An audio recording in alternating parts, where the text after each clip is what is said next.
तो आज हम बात करने वाले हैं कि एपीएमसी एक्ट क्या है, जो भी सरकार ने जल्द ही लागू किया है। वो एपीएमसी एक्ट है क्या? इसका एपीएमसी का फुल फॉर्म है agriculture produce livestock market committee. दोस्तों, किसानों का जो विरोध हो रहा है वो इन्हीं 3 अध्यादेशों को लेकर हो रहा है, जो केंद्र सरकार की तरफ से जून के महीने में पारित किया गया था, लेकिन संसद में आने पे इसका घोर विरोध होने लगा। जो विपक्षी पार्टी उन्होंने इसका घोर विरोध किया है, जिन्हें कृषि सुधार से संबंधित अध्यादेश कहा जाता है।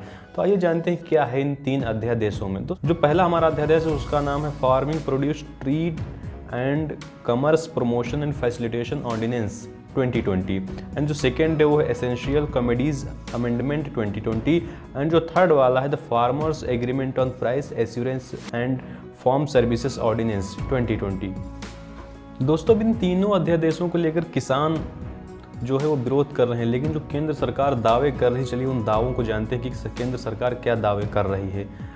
अब केंद्र सरकार का पहला दावा है कि अब किसान अपने राज्य तक सीमित नहीं रहेगा, यानी वो अब किसी दूसरे राज्य में, फॉर एग्जांपल जैसे मैं यूपी का रहने वाला हूँ या एमपी का रहने वाला हूँ, तो मैं जाके हिमाचल प्रदेश या अन्य किसी भी स्टेट में जाके अपना जो अनाज वो बेच सकता हूँ। तो इसलिए केंद्र सरकार का दावा ये भी है कि अब किसान अपने राज्य तक सीमित नहीं रहेंगे, वो किसी भी राज्य में जाकर अपना अनाज बेच सकते हैं। और दूसरा दावा है कि किसानों को 3 दिन या उसी दिन, यानी केंद्र सरकार का कहना यह है कि किसान जो भी अपना अनाज बेचेगा उसको उसी दिन या फिर 3 दिन के अंदर उसके पैसे का भुगतान कर दिया जाएगा। तीसरा सरकार का दावा यह है कि अगर कोई भी विवाद होता है तो उसके लिए एसडीएम एक स्थानीय क्षेत्र पर एक बोर्ड तैयार करेगा, जिसमें एसडीएम का ही आदेश चलेगा और उसके आदेश की मान्यता जो है वो एक सिविल कोर्ट के बराबर मानी जाएगी।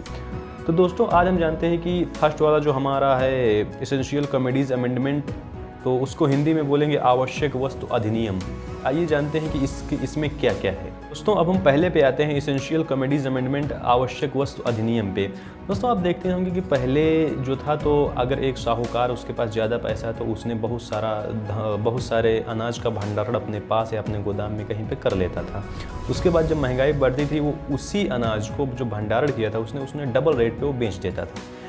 तो लेकिन ये होता था 1955 में। 1955 में जब कांग्रेस ने इसको बंद करवा दिया था, तो जो थे साहूकार लोग, इनको कहा गया था कि अगर आप ज़्यादा भंडारण करते हैं तो आपका लाइसेंस सीज कर दिया जाएगा, अन्यथा आपको जेल भी दी जा सकती है, जेल की सज़ा भी सुनाई जा सकती है, कुछ भी हो सकता है। तो इसके डर से कोई ज़्यादा भंडारण नहीं करता। लेकिन अब क्या है कि अब चाहे जितना चाहे उतना भंडारण कर सकते हैं, चाहे जो साहूकार जितना चाहे उतना भंडारण कर सकता है।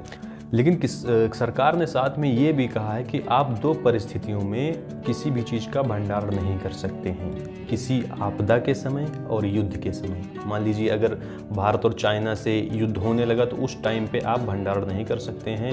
बाढ़, सूखा या कोई आपदा देश में चल रही है तो उससे आप उस टाइम पे आप भंडारण नहीं कर सकते हैं। दोस्तों, अब हम आते हैं सेकंड वाले बिल पे। दोस्तों, अब हम बात करने वाले हैं दूसरे बिल, जिसको कहा जाता है the farmers agreement on price assurance and farm service ordinance 2020। इसको हिंदी में कहेंगे मूल्य आश्वासन पर बंदोबस्त और सुरक्षा समझौता। दोस्तों, इसमें क्या होता है, जैसे फॉर एग्जांपल मैं आपको हिंदी में समझाता हूँ। जैसे कि अभी लीज की कंपनी ले लीजिए जो चिप्स बनाती है, या फिर भुजिया ले लीजिए आप, कोई भी भुजिया की कंपनी जो भुजिया बनाती है, और पार्ले-जी की कंपनी जो है वो बिस्किट बनाती है। अब क्या करेगी, जो लीज की कंपनी है उसको अब 10 मेट्रिक टन अगर आलू चाहिए तो किसानों से संपर्क करेगी, और 2 या 4 खेत जो बड़े बड़े प्लॉट हैं उनसे, प्लॉट वालों से संपर्क करेगी और कहेगी आप अगर इसमें आलू बो दें, और आलू इस वक्त पे अगर 25 रुपये पर केजी है, तो 2 महीने बाद जब आलू खुदेगा तो हम इसी मूल्य पर खरीदेंगे। तो किसान बड़ी खुशी से बोलेगा चलिए ठीक है, अभी तो आलू महंगा है, लेकिन जब खुदाई होगी तब तो आलू सस्ता बिकता है, तो हमको तब आलू अगर 10 में बिकेगा तो ये तो हमसे 25 में खरीदेगा। तो किसान खुशी खुशी ये बात स्वीकार कर लेगा और वहाँ पे आलू बो देगा। लेकिन अब क्या होगा कि जब आलू खुदेगा तो क्या करोगे आप, वो कंपनी वाला लाएगा अपना ट्रक और खड़ा कर देगा, आलू भर के लिए चला जाएगा। ठीक है, तो ये जो बिल है तो एक हिसाब से अच्छा भी है और थोड़ा सा ख़राब भी है। तो ये तो है, तो मैं इससे सहमत हूँ कि सरकार ने किया, अच्छा किया, लेकिन थोड़ा सा इसमें सुधार होना चाहिए था। सुधार क्या होना चाहिए था ये आपको आगे वाले बिल में पता चलेगा। दोस्तों जो तीसरा ऑर्डिनेंस है उसको कहेंगे farming produce trade and commerce promotion facilitation ordinance 2020। अगर इसको हिंदी में कहें तो हिंदी में इसको कहेंगे कृषि उत्पादन व्यापार और वाणिज्य। दोस्तों इसमें क्या होता है, बड़ी कॉमन सी बात है कि अभी जल्दी में एक डेटा आया था कि तो उस साइट ने बताया था कि अगर मंडियों की बात करें, अगर जो किसान भाई हमारे अपना अनाज बेचते हैं वो सिर्फ 6% अनाज ही सरकारी मंडी को जाता है, बाकी 94% जो अनाज है वो इधर किसी किराने की दुकान पे कोई बेच देता है और कोई इधर जो अड़तिया होते हैं अड़तियों के पास बेच देता है। ठीक है, तो अब सरकार ने क्या किया है कि अब अपना अनाज कहीं भी बेच सकते हैं, माने अड़तियों पे भी बेच सकते हैं और आप चाहें तो मंडी को भी ले जा सकते हैं। तो सरकार ने जब ये कर दिया है कि आप अपना गल्ला कहीं पे भी जाकर बेच सकते हैं, तो बात यह है कि फिर विरोध किस चीज़ का हो रहा है। मेन पॉइंट आ रहा है कि फिर अब किसान विरोध किस चीज़ का करें। तो दोस्तों विरोध की बात यह है कि जो अड़तिये हैं, फर्स्ट बात तो है जो अड़तिये हैं वो 2.5% मंडी के भाव से कम में अनाज खरीदते हैं, क्योंकि उनको भी तो कमीशन चाहिए थोड़ा सा। तो दोस्तों बात यह है कि विरोध क्यों हो रहा है। तो चलिए बात करते हैं कि विरोध क्यों हो रहा है। किसान को लगता है कि अब उसका जो है तो MSP चला जाएगा, मिनिमम सपोर्ट प्राइस चला जाएगा। अब यहाँ पर बात करते हैं कि MSP क्या होता है। दोस्तों विरोध का कारण यह है कि अब किसान को लगता है कि उसका MSP चला जाएगा। मिनिमम सपोर्ट प्राइस जो होता है, मिनिमम सपोर्ट प्राइस आपको अगर हिंदी में समझाएं तो ये होता है कि जो भी प्राइस हमारी फसल को बोने से पहले या कटने से पहले सरकार तय कर लेती है कि ये चीज़ इतने में ख़रीदा जाएगा, वो होता है मिनिमम सपोर्ट प्राइस।